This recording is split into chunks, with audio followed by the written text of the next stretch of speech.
Assalamualaikum dan salam sejahtera. Saya Cikgu Rosni binti Adum, guru subjek ekonomi yang mengajar di Sekolah Menengah Kebangsaan Infant Jesus Convent Melaka. Hari ini kita akan belajar tajuk wang. Semua orang mengenali wang. Wang adalah perlu untuk kita meneruskan hidup. Dengan wang yang kita miliki, kita boleh membeli dan memperolehi barang yang kita perlukan. Kita juga boleh menggunakan perkhidmatan yang dikehendaki dengan menggunakan wang. Pada akhir pengajaran dan pembelajaran, murid akan memperolehi, mendefinisikan tajuk wang dan yang kedua, mengenal pasti dan menghurai fungsi-fungsi wang. Definisi wang.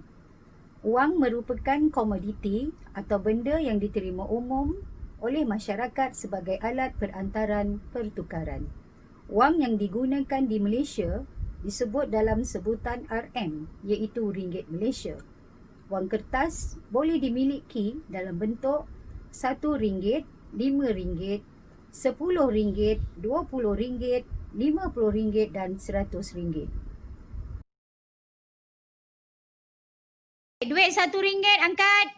Tinggi-tinggi, yang pegang RM1. Angkat. Okey, yang pegang RM5, angkat.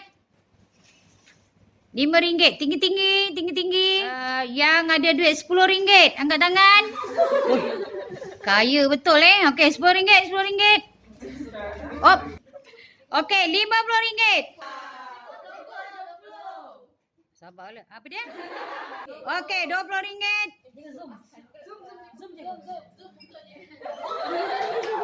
Baik, pegang dengan baik. Fungsi wang yang pertama ialah alat perantaran pertukaran. Wang berperanan sebagai alat perantaran pertukaran kerana wang boleh digunakan untuk menjalankan urus niaga iaitu jual beli barang dan perkhidmatan. Seorang nelayan boleh menjual hasil tangkapannya untuk mendapatkan wang yang diperolehi untuk membeli beras.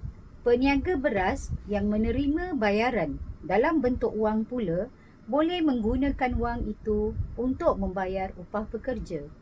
Fungsi wang ini membolehkan pertukaran pelbagai hala berlaku dan memudahkan urus niaga dalam ekonomi berlaku.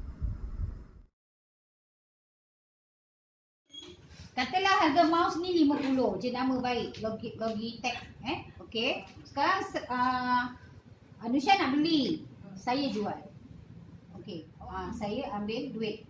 Ini dia kata satu alat yang diterima umum sebagai alat perantaran pertukaran. Katalah saya tak ada duit ni, saya gunakan bunga ke kan, buku ke kertas tak boleh sebab tidak diterima umum. Untuk contoh yang lebih mudah, Naida hanya perlu membayar sejumlah wang tertentu untuk membeli rantai emas. Fungsi wang yang kedua ialah sebagai alat ukuran nilai. Setiap barang dan perkhidmatan dalam pasaran mempunyai harga yang dinyatakan dalam nilai wang. Contohnya, harga sebuah telefon bimbit ialah RM1,800, RM2,500, RM1,950 dan RM2,800. Fungsi wang ini membolehkan pengguna dan penjual menentukan nilai barang dengan mudah dan perbandingan nilai dengan barang lain dapat dilakukan. Fungsi seterusnya, wang sebagai alat penyimpan nilai. Wang boleh disimpan untuk kegunaan pada masa hadapan. Anda mungkin menyimpan sebahagian daripada wang saku anda setiap hari agar dapat membeli sesuatu barang pada masa akan datang. Ciri wang yang tahan lama dan mempunyai nilai yang stabil membolehkan wang berfungsi sebagai alat penyimpan nilai. Fungsi wang yang terakhir ialah sebagai alat bayaran tertunda. Sebahagian urus niaga dalam ekonomi melibatkan bayaran tunai dan ada juga urus niaga yang melibatkan jualan secara hutang atau kredit. Barang seperti kereta sukar dijual secara tunai kerana harganya mahal dan bukan semua pengguna mampu membeli secara tunai. Penjual mungkin membenarkan pembeli membayar secara ansuran. Contoh, Cik Nurlida ingin membeli perabot yang mahal harganya. Beliau membeli perabot tersebut secara ansuran. Wang diterima sebagai alat bayaran tertunda kerana nilainya stabil.